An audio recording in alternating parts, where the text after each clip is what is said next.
Hi everyone, this is Haresh Khoobchandani. I am the Vice President for Autodesk here in Asia Pacific. Welcome to Impact Matters.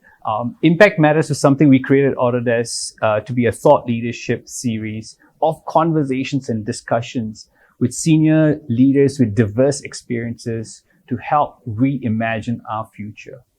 It is the start of a journey very important to Autodesk as we as a company empower innovators and creators around the world to reimagine and create the next possible.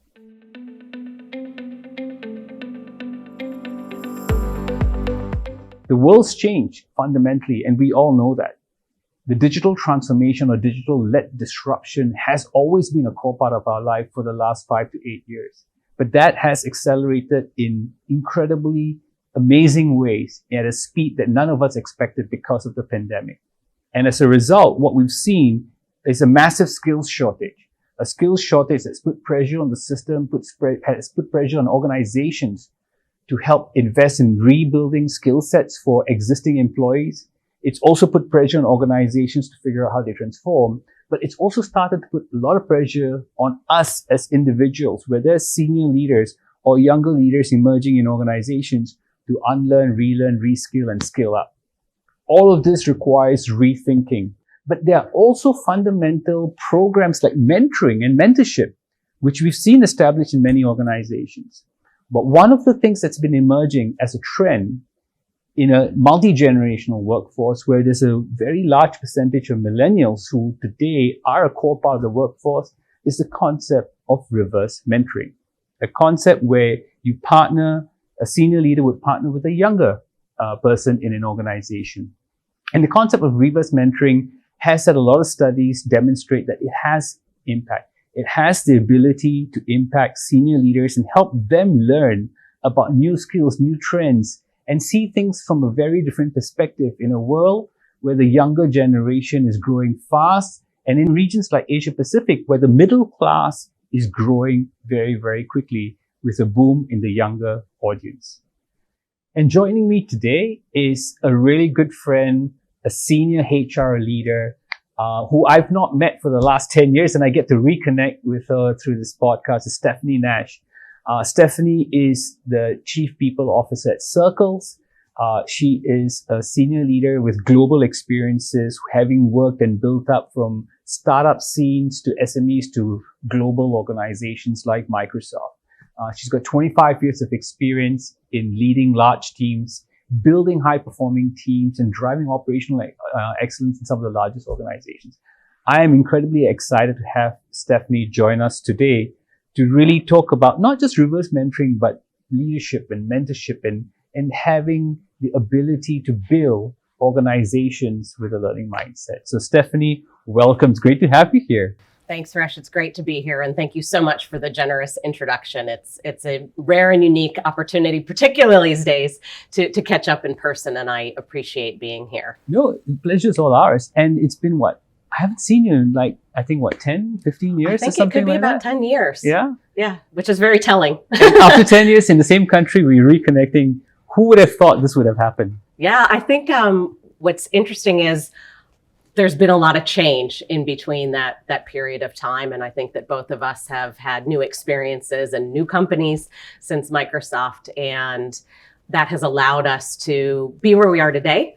I particularly feel very grateful for the experiences that I've had over the years to work in different industries, from mining and natural resources and oil and gas, to retail and e-commerce, to high tech, to pharmaceutical and medical devices, and to do that in different markets. So originally from the US, I've lived and worked in South America, lived and worked in Asia Pacific, and have truly enjoyed that and made Asia now my home.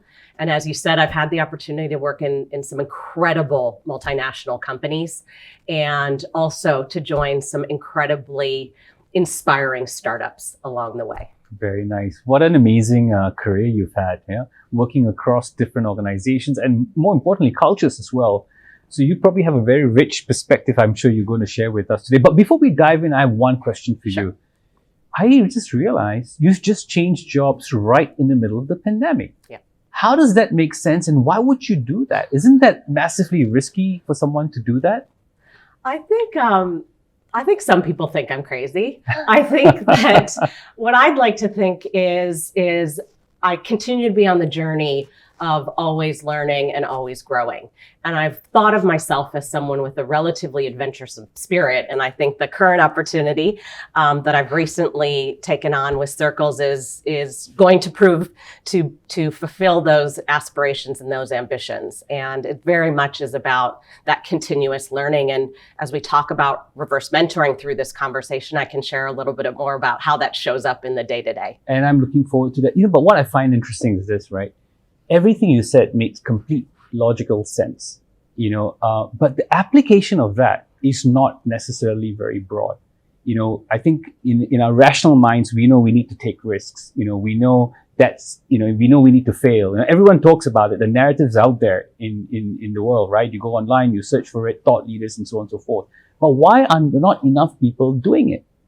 I think that one of the things that we're experiencing since the pandemic, and I don't think that we're over it or through it, we're just progressed further from where we were before, is that people need and value safety.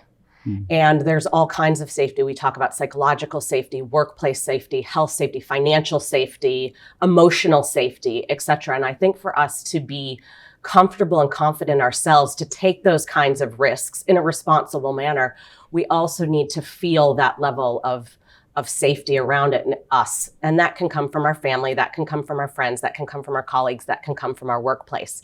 And I do think that there is a responsibility for ourselves to build our skills and capabilities, but also for us as leaders in the workplace to ensure that we're putting in place the environment and the culture that makes people feel comfortable and confident and competent and able to take the kinds of risks that we're encouraging. So our symbols, our systems, our behaviors in the workplace need to also demonstrate a level of positive reinforcement and incentive and encouragement to take those kinds of risks that we're asking people to take in order to innovate products and services that we need for our companies to grow and to thrive in today's world. Building psychological safety, in my opinion, I think is probably one of the biggest imperatives for any organizational leader. And that's why I'm incredibly proud of the work that we're doing internally as well with regards to the culture work that we're doing globally. Because building psychological safety is a journey. It doesn't happen overnight. There's no magic formula, right? But culture is at the heart of it. How have you seen senior leaders embrace the cultural transformation that organizations need to drive? Because, I've often seen organizations or leaders, struggle with this concept of culture because it's kind of a fluffy, soft, feel-good kind of thing. But I actually believe that culture is at the heart of a good organization. I think that there's a very core responsibility of leaders to bring this into the workplace. And I believe all of us are leaders. We're leaders of self, we're leaders of others, we're leaders of teams, and we're leaders in organizations, we're leaders in communities, et cetera. We all play a role in leadership. And I think that one of the things that we can say factually is that everyone in the world has experienced this pandemic differently. And no one is immune. It doesn't matter our socioeconomic background, our nationality, our tenure, anything else. We've all been impacted. And I think that one of the ways that we can create psychological safety and trust is to think deeply within ourselves about what are some of the experiences that we have had over this 2-year period that have caused us highs, have caused us lows, have contributed to experiencing grief, have enabled us to think about joy and happy moments, and to share those experiences in a way that inspires others to be truthful. So I think that for leaders and organizations, role modeling and telling stories is very impactful.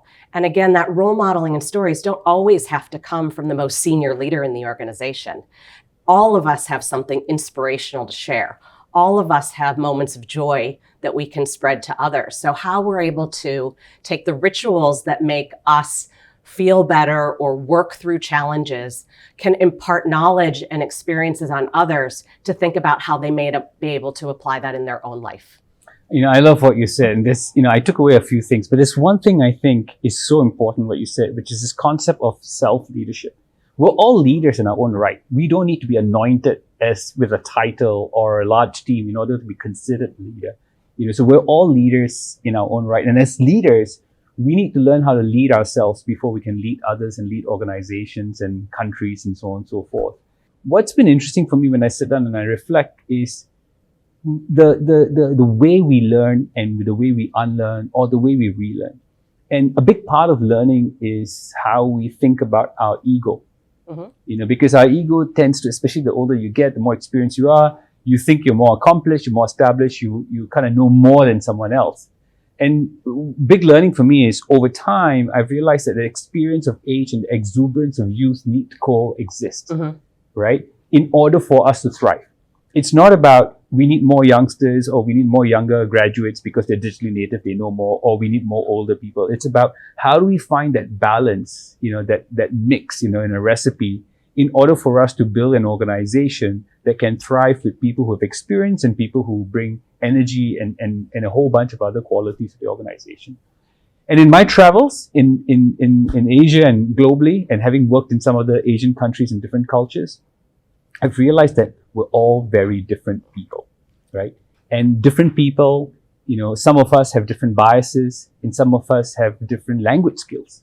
And I remember getting some feedback once, from someone much younger than me. And he looked at me and he says, because I asked for something to be read and something to get some feedback on a particular topic.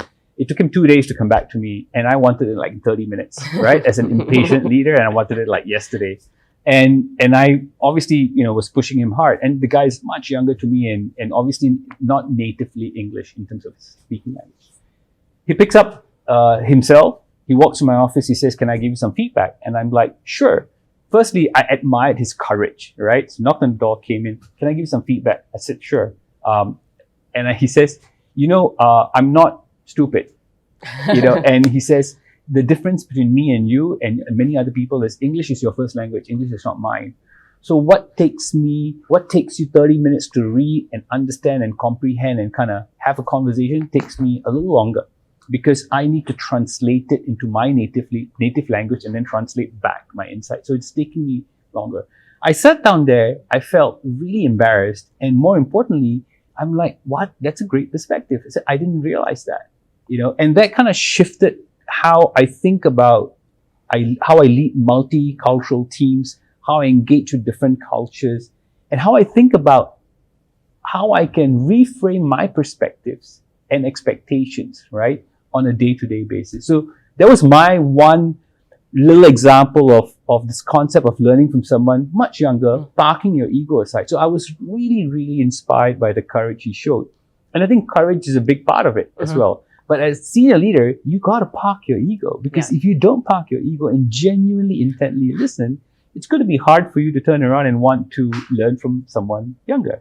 So when you think about reverse mentoring, right, as a formal process or a formal initiative in a corporate setting, how do we get that underway? Have you seen the benefits of that? What are your thoughts? Yeah, no, I think, Haresh, that's such a great example that you shared. And congratulations for taking the learning moment and applying it into becoming a more inspirational leader.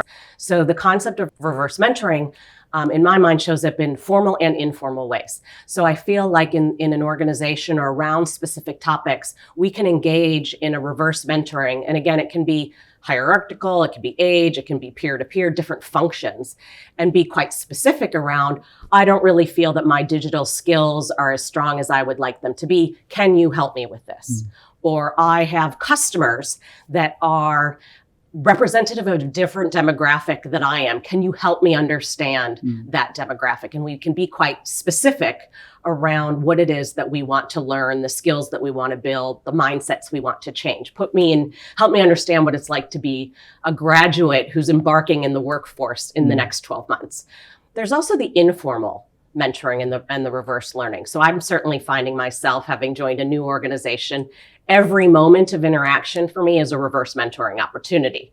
We are a fast-growing startup, and I've had the benefit of many years of experience. So every interaction is causing me to test myself and to say, and I don't have this right yet, but how do I put my ego aside, which says, I have experience, I've done this before, come on, let's keep moving, to, I wonder what they have to say. I wonder what they're going to share with me. And so I try and apply this principle of what I call ABC, always be curious. Nice. And so really thinking about, in an interaction, trying to take a step back and say, oh, I can't believe he did that. Oh, why did she do that? But to say, I wonder what caused him to take that action.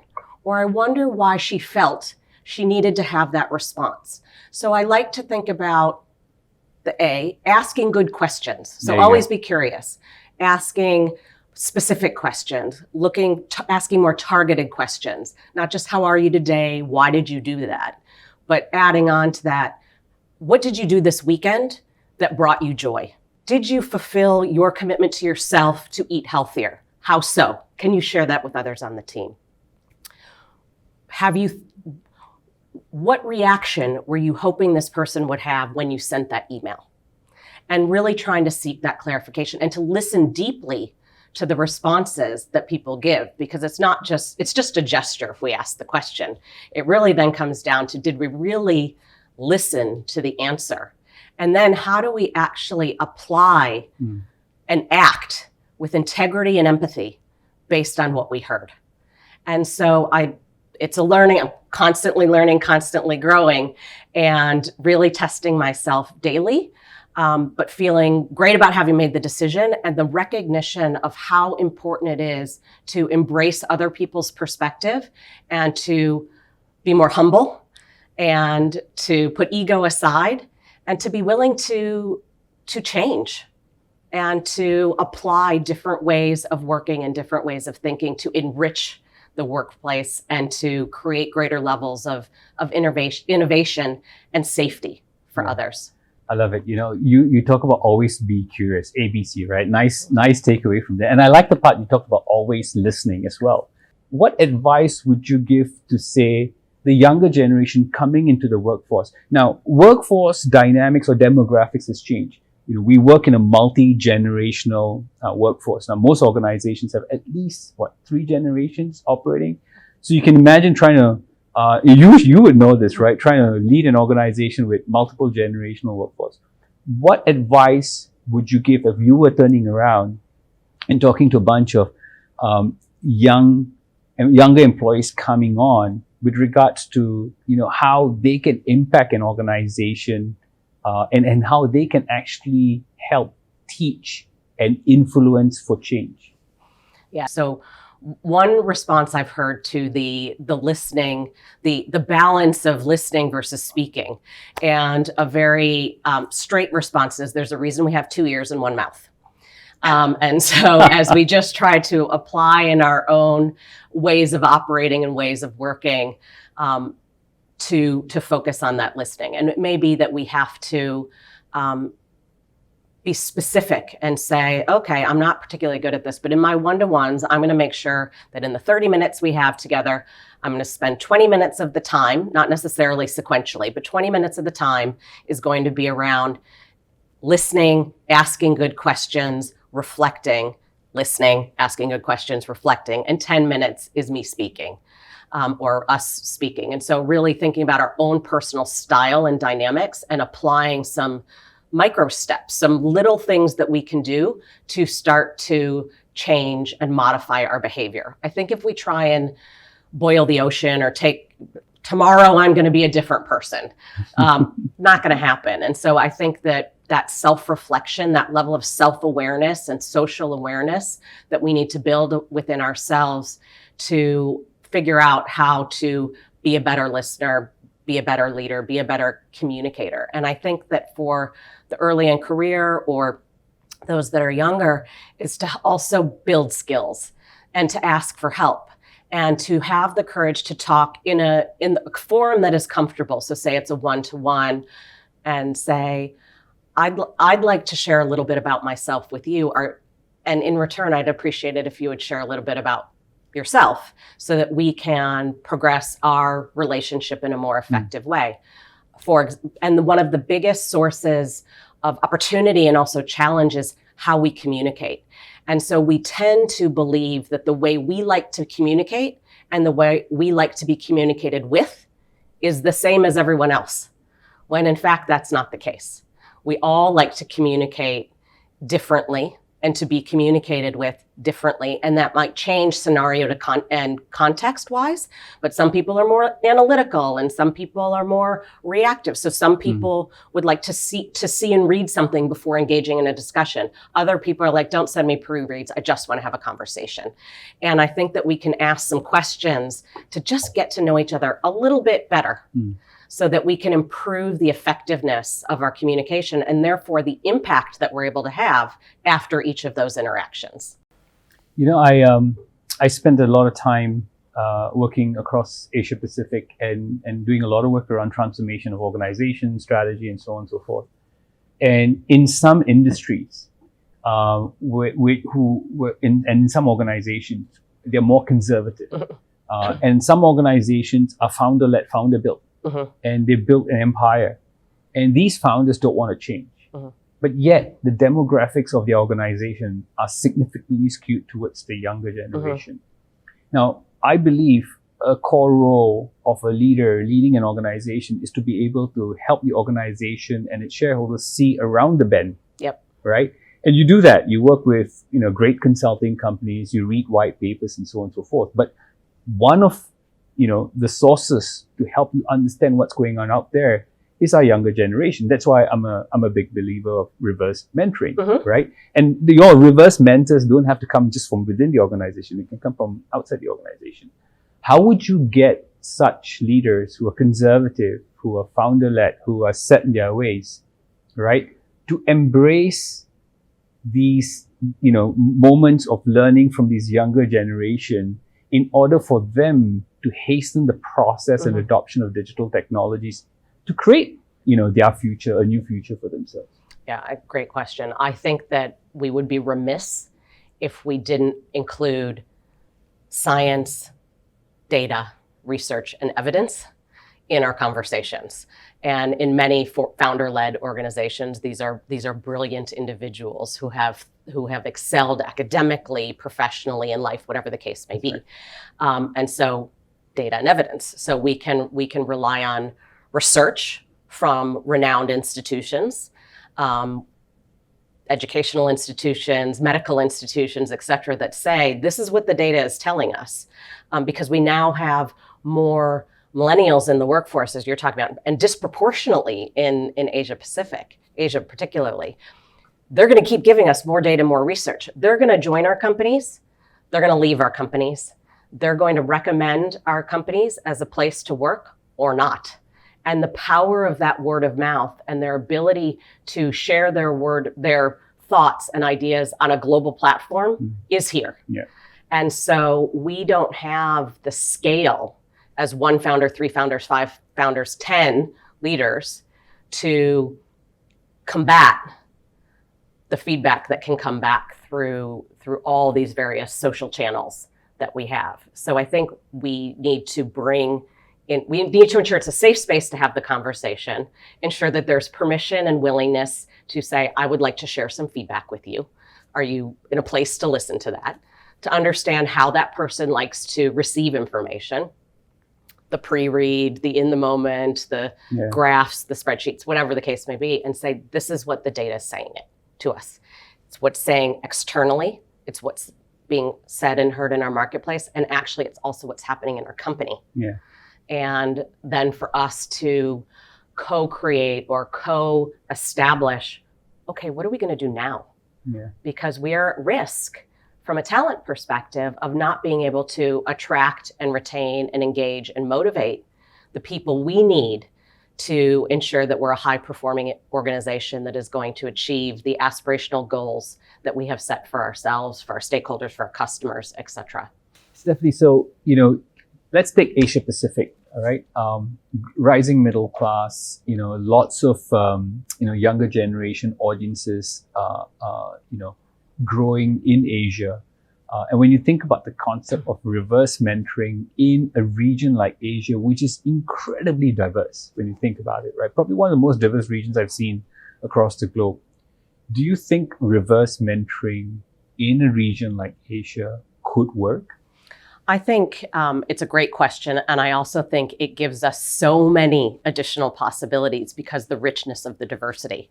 We have mature industries in emerging markets. We have emerging industries in mature markets, mature industries, emerging markets, emerging industries. And with all those variations and variables gives so many opportunities to learn from others. And so how we foster the connections across markets, across teams, across industries, internally and externally, can provide us huge opportunities for that reverse mentoring. And I think that where we need to consider applicability is in how we approach the concept of reverse mentoring. So some of the principles remain the same, irrespective of national origin or background or traditions. That need for ensuring mutual respect, mutual accountability based on trust and safety is a principle that holds true irrespective of where those relationships are forming. What may be different is how you establish that platform of trust and respect and taking into account cultural nuances, biases, traditions, respect. And so what happens in China might be between two folks in China or two folks in India might look different. But then when we also start putting in complexities and opportunities around one individual in one country and another individual in another country, we just keep testing that hypothesis further, which means we also need to, whether we're the mentee or the mentor, formally or informally, that we're creating that environment where people feel safe to have the courage to share what's on their mind, to ask questions, to give feedback, to offer thoughts. So I think principles apply in the East and the West, and then all the diversity that factors in within the East and the West, but then we contextualize it based on the actual scenario or nationalities that we're working with and ensure that we're establishing that mutual respect. You know, you triggered a thought, and as a sidebar, I want to ask this question.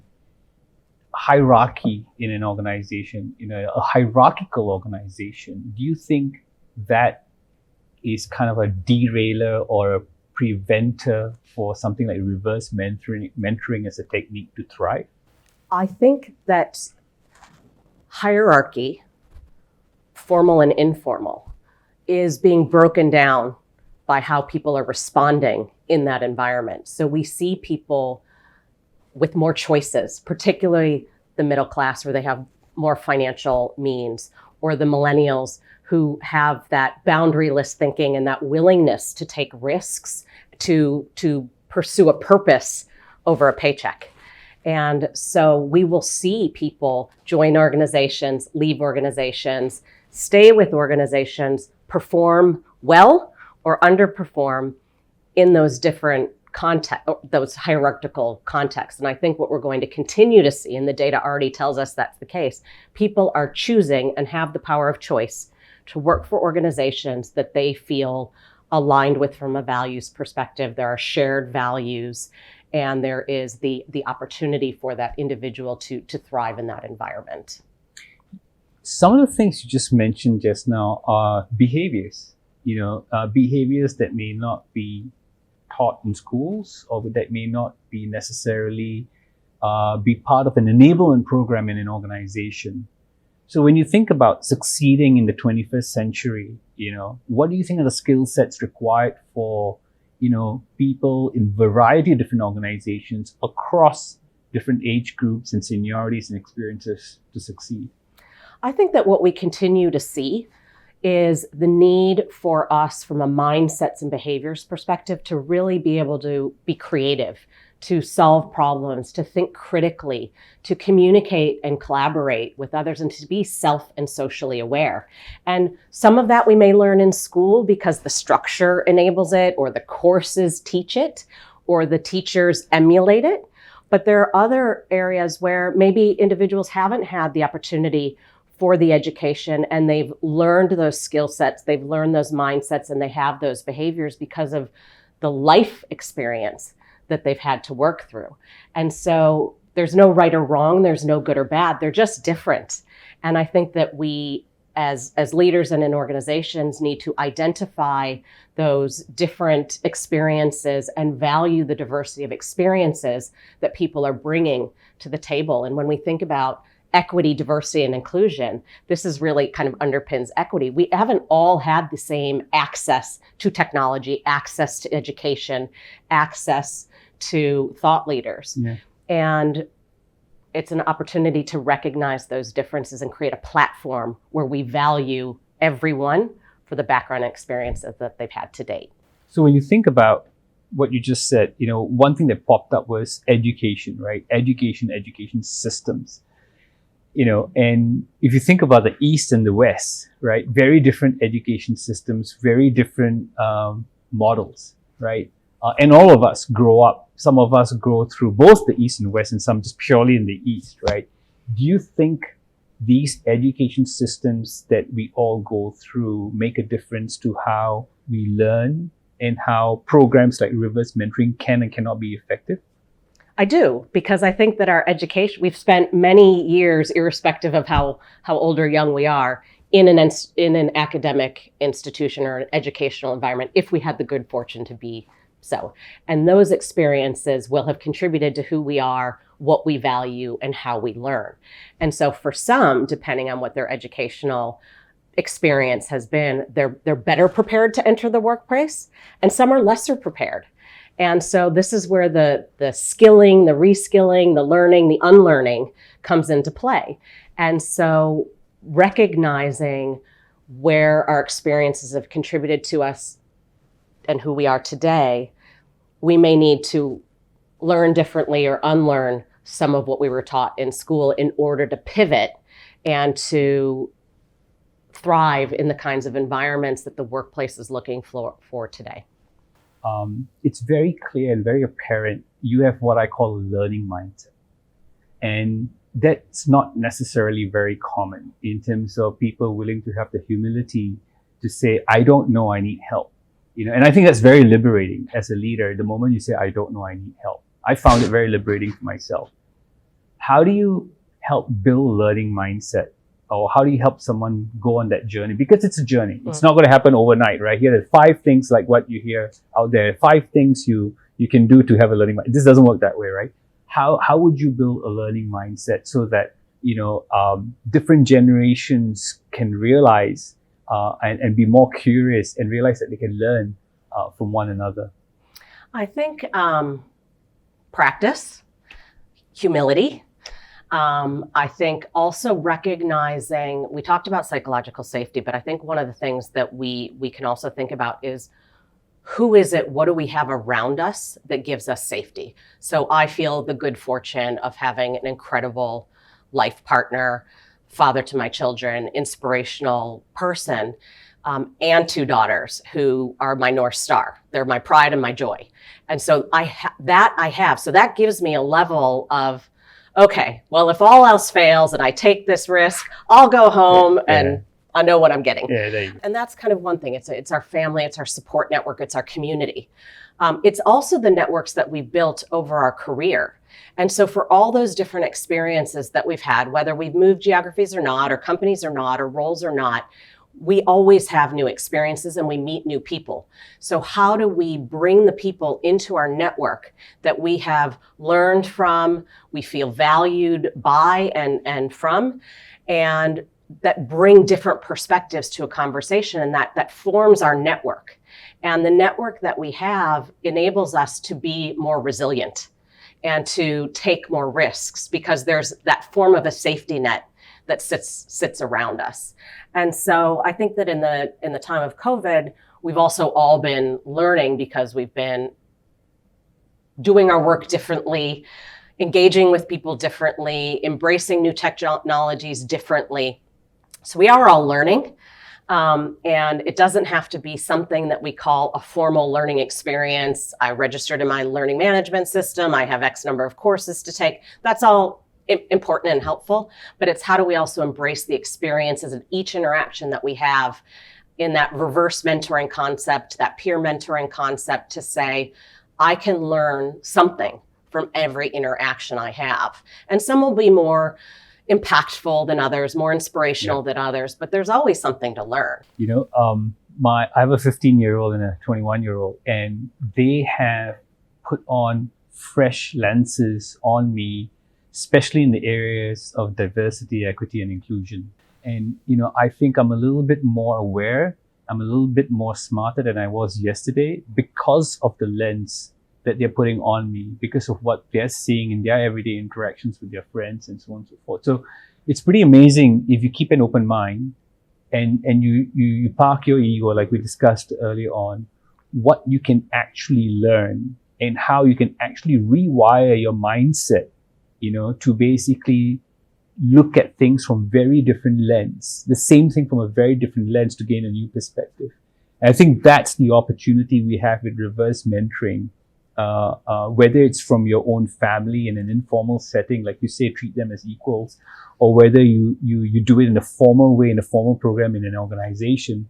But the whole concept is a powerful one because it helps us realize that we're all equals, we're all learning, and fundamentally, the world is changing. What got us here is not going to get us to where we are, where we want to go tomorrow. And what we see in the world today and what's going to happen tomorrow is going to be a very, very different world. So the faster we learn and adapt and continuously do that from a mindset standpoint, I've seen, you know, that's how you thrive in a world of constant change. I completely agree. I mean, I think the world that we live in today, no matter how organized our organization, how successful our organization, there is actually no playbook for what we're experiencing right now. There is no crystal ball that anyone in the world can look at and say, oh, 6 months from now, things are going to look this way, or let's scenario plan for 12 months out. The scenarios have diversified. Absolutely. The problems have become more complex. The competitive landscape has expanded, and digital technology has just amplified all of that. And so it is going to be about how do we embrace the different thoughts and experiences and points of view that the people around us have so that we can actually work through this together. It's been brilliant having you here. You know, for me, you just reinforced the fact that the experience of age and the exuberance of youth must and can coexist in order for us to thrive and to create the future we want to create. You know, the future of work or the future of anything really depends on how we bring harmony to these two groups, that osmosis to learning from the young to the older experienced leaders, to the experienced older leaders, to our younger generation, our next generation of leaders is super important. So I just want to say thank you for being here and joining us today. And I hope we don't wait 10 years to reconnect again. Likewise, Haresh, it's been a tremendous opportunity and I really appreciate and so many things that I'm taking away from today's conversation. I look forward to continuing the discussion. This is Impact Matters. Thank you.